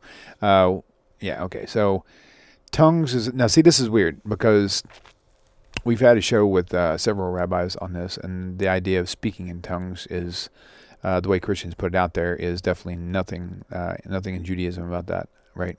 So, brethren, in fact, there's a whole new topic that I could discuss with you on speaking in tongues, the way the Christians teach it based on what the New Testament actually shows, and they don't even do it the way the New Testament they don't apply it the way the New Testament is actually teaching it. They actually use it more vicariously. Okay, with men of other tongues and other lips, I will speak to these people, and yet for all, maybe I didn't put it on there because I don't know where the reference is. I don't know. So, okay, moving on. Okay, that was 1421. So 1434, let's see what this is. Let your women keep silent in the churches. I think there was some problems. Actually, this was something here, because, I mean, we know that basically when you go to in a synagogue, I'm not sure if the church was actually was the term there or not originally or not, but anyway, in the synagogues, at least in Orthodox synagogues, you'll see that the men and women are separate, and the rabbis there will be the ones in charge of the Torah and leading in prayers and things like that. I don't know. It says they're not permitted to speak, maybe not permitted to speak to the men, possibly in that setting, and so that would be something that's accurate as far as the way Judaism practices in the actual synagogue setting, anyway. But they're to be submissive to the law also, as the law also says. Okay, so but the point being is he keeps saying as the law. So, the Christian idea is that Paul and Jesus, they all put away with the law, etc., etc. Caller, sit tight. I'll be right with you. But just another point here where he says, as the law says, and he goes on and on and on. Okay, so I've got one more verse we're going to cover here, and then we're going to take this caller. Chapter 16, verse 8. This is discussing where he's celebrating Pentecost or Shavuot. Again, 15 to 16, and then we'll take this call. But I will tarry in Ephesus until Pentecost, for a great and effective door has opened to me, and there are many adversaries. Okay, so, but the point is, Pentecost is actually Shavuot, so in that regard. Okay, when we get back here, we'll go back to, there's actually a couple, at least one major one in Galatians. There's one or more in 2 Corinthians. The list is not finished. I was just taking it as I kept going over it. Handful, about 5 or 6 in Ephesians. 2 Thessalonians, 1 Timothy has got about 6 or 7. 2 Timothy has got about 5 or 6. 1 John has got a handful. So James actually has a lot. And I haven't even got James on this list yet. So anyway, yeah, James is one I need to add to the list as a major one. So, okay. Caller, welcome to the show. Please tell me your name and where are you calling from? Hey, William. This is Holly from Mississippi. Hi. I called last week. Yes. How are you, Holly? Hey. I'm doing good. How are you doing? I'm well. Thank you for asking. Thank you. What is your question? Well, I just left you, a few minutes ago, I left you a voicemail. Disregard that, because okay. This is what it was about. Interesting you're talking about Paul, because he was the reason, the first thing that had me start pulling away from Christianity, because he just was not consistent. But my question is, how was he taken seriously as an apostle when there were to be 12, and of course Judas was replaced by Matthias, and then Paul comes out of nowhere? He would be like 13th, and I don't understand how they would have thought he was legit, because by New Testament standards, he didn't meet the criteria of an apostle, and I think there was supposed to be 12 to represent the 12 tribes, is what I've learned. So why did anyone even take him seriously? Right, in that respect? That's a really great question, and so I'll go ahead and answer the best I can. Okay, thank you for calling in, Holly. Awesome. Okay, you're welcome. Okay, Bye. so Paul, the big thing about Paul, and this is something that the first time I was kind of reading years ago, reading about this, I was kind of curious about it. It wasn't that seriously deep as Holly mentioned it, but it was definitely provoked a curiosity, because it seemed to me like Paul was kind of a bully. Like he was, maybe, I don't know, maybe he felt excluded, so he's gonna pave the road himself. And make it to where he's the man no matter what.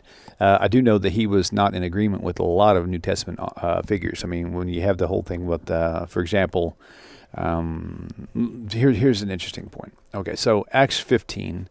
Let me get my mouse in the right place. Acts 15:1. Now I'm going to read something to you. I'm going to explain a point about this, but then I'm going to go back into addressing the situation with Paul. Okay. So let me get there real fast. Book list, Acts. I wonder why I don't have Acts 15:1 in there. That was actually a good one I should have added. Acts 15, if I'm remembering correctly. Oh, yeah, this is it. Okay, so, and certain men came down from Judea and taught the brethren, unless you are circumcised according to the custom of Moses, you cannot be saved. Now, it's not saying Paul said this, saying certain men came down from Judea. Okay, so saying that you cannot be saved. Therefore, when Paul and Barnabas had no small dissension and dispute with them. Why? Because they're saying you have to be circumcised after the manner of Moses. Now, the key is, here's the thing. One thing about Paul in this regard, and Holly, I'm not ignoring your question, but I want to cover this because I'll forget otherwise. Christians will teach that Paul taught against circumcision here. But Messianic view of this is he wasn't. He was arguing the manner of Moses, the custom of Moses part of it, right? He wasn't arguing circumcision. He was arguing, I'm highlighting things like you're looking at the screen, but you're not. Sorry about that. Let me switch back over. Okay, here we go. My bad. Okay, so, and it looks like I'm too high on the screen too. So let's scroll that down some. Okay, so, and certain men came down from Judea and taught the brethren, unless you are circumcised according to the custom of Moses, you cannot be saved. Now notice this does not say the law of Moses. It says the custom of Moses. This would be elusive to the oral traditions, right? Not the law of being circumcised, right? Therefore, when Paul and Barnabas had no small dissension to dispute with them, they determined that Paul and Barnabas and certain others of them should go up to Jerusalem and to the apostles, right? And to the apostles and the elders about this question. So Paul was continuously on edge with the disciples, with the apostles, whatever. You know, Peter, he had a big, issue with Peter, with eating with the Gentiles and all this other stuff. And that's something else I want to go to Acts chapter 8, with Peter's vision that he had with all manner of four-footed beast and fowl of the air on the four corners of the sheet that he had. So we'll get to that in a little bit too. So going back to Holly's question, Paul, I'm surprised at too, but I guess because Paul's writings here, I don't know about the time, but Paul's writings in general were the first ones to show up on the scene. The gospel writings came much later than that. Okay, it wasn't Matthew; it was actually Mark came first, and then Matthew, and then Luke, right, and then John, and then Luke, Acts, yeah. Mark, and then Matthew, and then John, and then the Luke Acts things kind of unfolded. So in that regard, but Paul's writings though were the ones that were first one on the scene. And so if you think about that, just that alone, Jesus comes, this Savior of the world comes, dies, and proves to a few elect. That's really strange. I'm glad Gabriel pointed that out. That was really ironic that he didn't go and prove, hey, I just resurrected, guys. Hey, what do you say now? Who's lying now? Who's the real McCoy? But he didn't do that. He only appeared to a few elect people. What are you trying to hide? That's kind of weird, right? So Paul definitely had some major contention with all of them. Now I just jumped topic for some reason, and I don't know where I was going. I know I was trying to stick with Holly's question mainly, and so, the writings. So why did everybody take Paul so seriously? So even though during that time, keep in mind the disciples were there when Jesus was around, so he had their 12 at that time. Well, if Paul's writings came 30 years later, after if Paul's writings were before and the gospel writings came up later, but Paul himself was around 70. I can't remember what year he was actually at now. 85, averaging 85. The temple was destroyed in 70, so his writings were around before then, around 50, 55 maybe. But it was long after Jesus had died and supposedly resurrected. So the time span difference, maybe that's how. Maybe because they weren't all happening at the same time. That could be one thing. But I do know that Paul was, to me, even today, did appear to me as kind of quite the bully, very pushy, very arrogant in a lot of ways. And for a lot of you who don't know about this series we have on the show, we've got a Rabbi Cross-Examines the New Testament, where Rabbi Michael Skobac from JewsForJudaism.ca goes through. We went through the entire book of Matthew chapter by chapter. And then we didn't do Mark, Luke, or John because we want to kind of just get one of the Gospels, and we're going to return later to get the Luke version, the Luke Acts comparison there. But we've already done Acts, Romans, 1st, 2nd Corinthians. Okay, we've gone through a lot of these things. So right now we just started the book of Colossians. So if you guys are interested in Rabbi Michael Skobac's deep studies on this stuff, that'd be a really good show to tune into. Okay, so in short, I think it was just he was pushy and he was effective. Kind of had that Absalom spirit approach, I guess you could say, where Absalom was trying to usurp the whole kingdom of David, his own son, and so he pushed himself off to be one that was more studious and more educated than anybody else. And so, it was just like a big, I hate to say it, almost like a cockfight in a way, but that's probably not a good way to word it, but that's kind of what's on my brain. So anyway, I hope that helped. Okay, so, and also if I don't answer your question when you call, feel free to call back or shoot me a message, and I'll make sure to try to cover more details of what you were asking. So, okay, so it is 7:30. Where are we at on time? An hour and 35 minutes. Okay, I'm actually getting kind of tired. Let's see.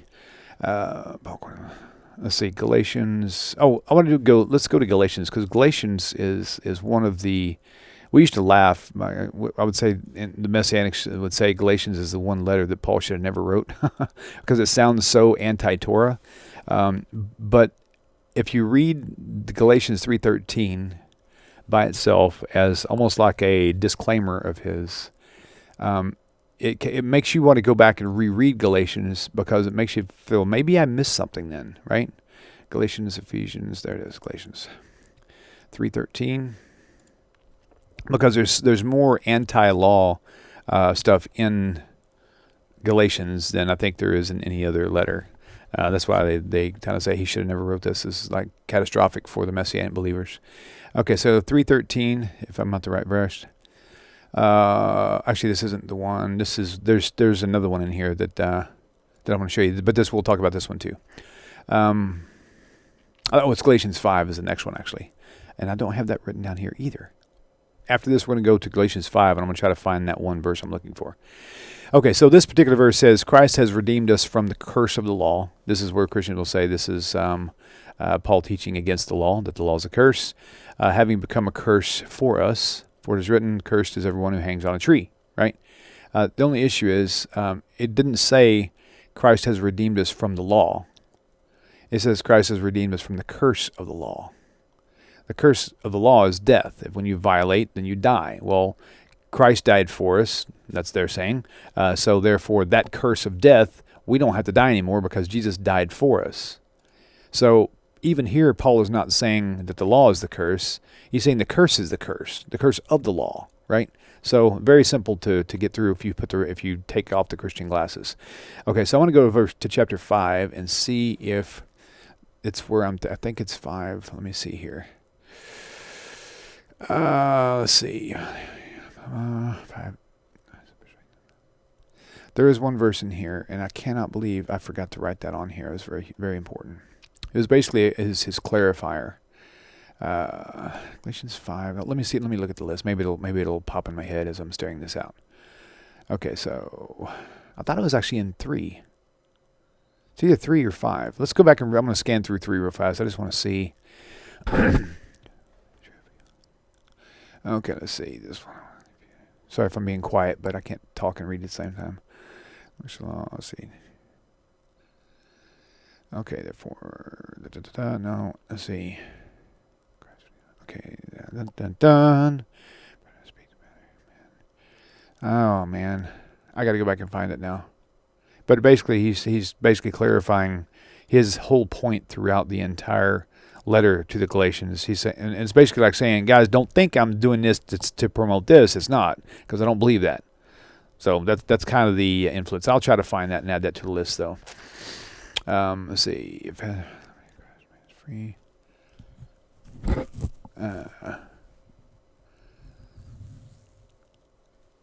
Let's see. Hold on. Sorry. I hate silence, but I got to have it here for a second. Where art thou? This is a good one here too, though. flesh lusts against the spirit, and the spirit against the flesh. Control one of that shit.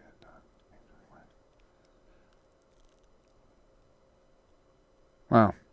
I can't find it. It's not where I'm thinking it is. Okay, so I'm gonna skip that. And but there's more. But there's honestly, I can't finish all these in the next 20 minutes. And we're an hour and 40 right now. So I'm gonna leave the phone lines open for another caller if you wish.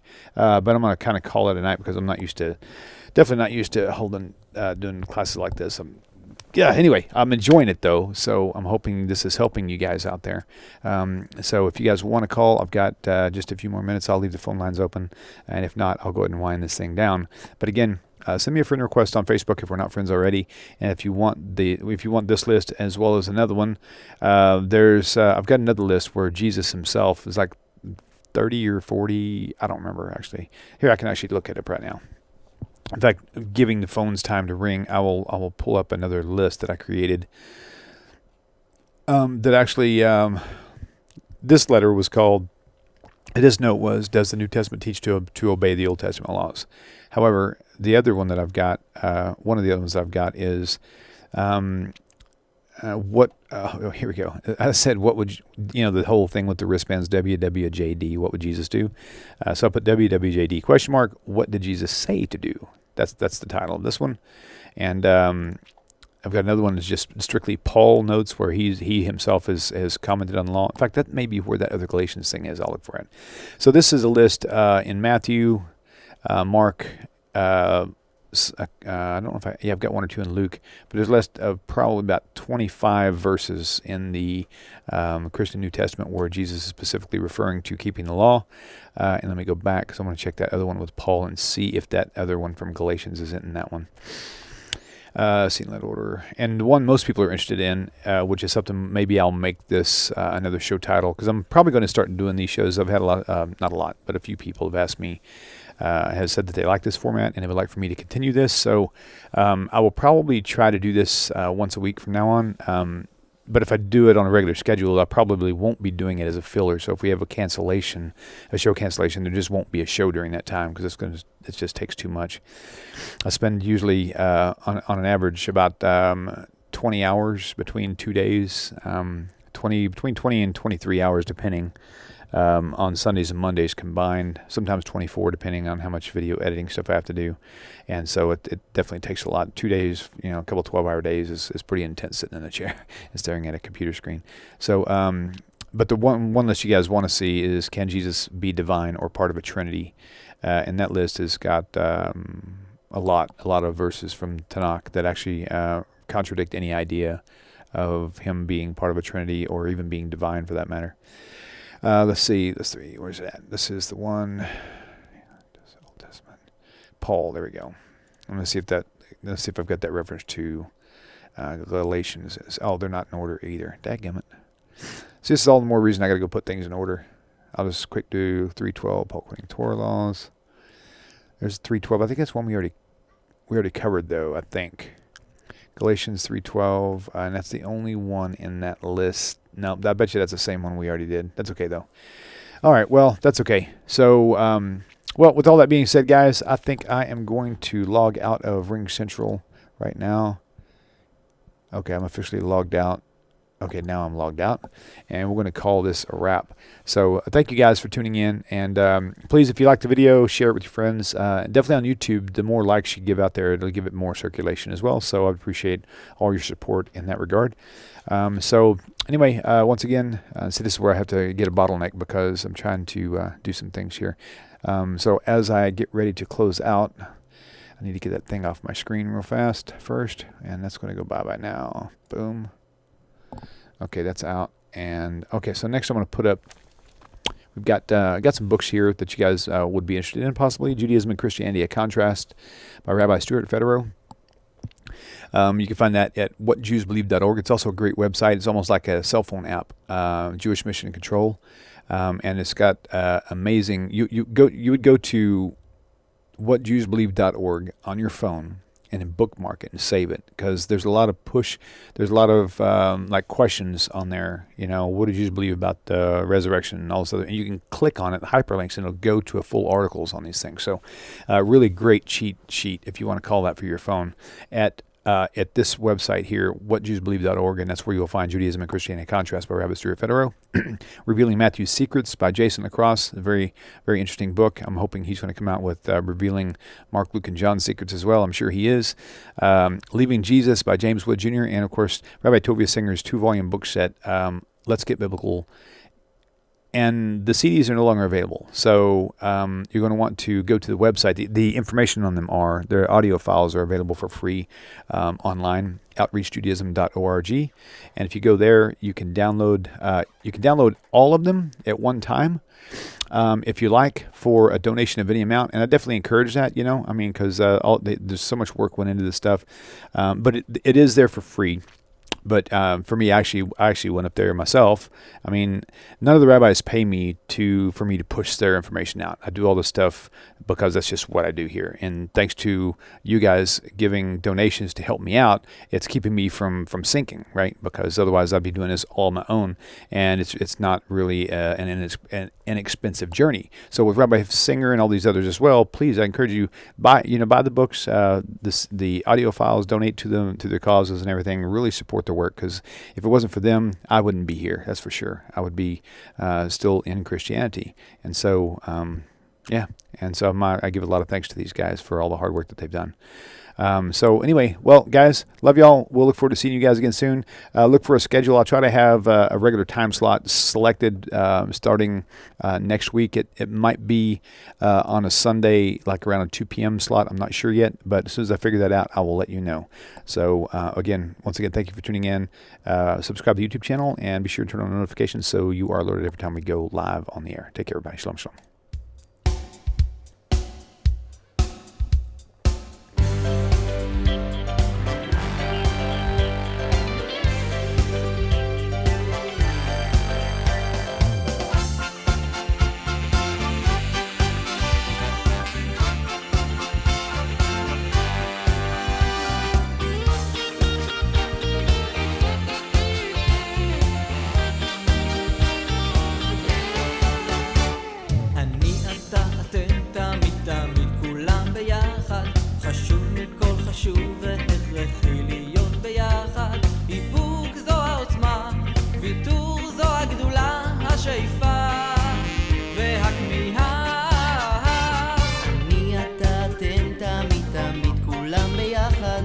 חשוב מכל חשוב והכרחי להיות ביחד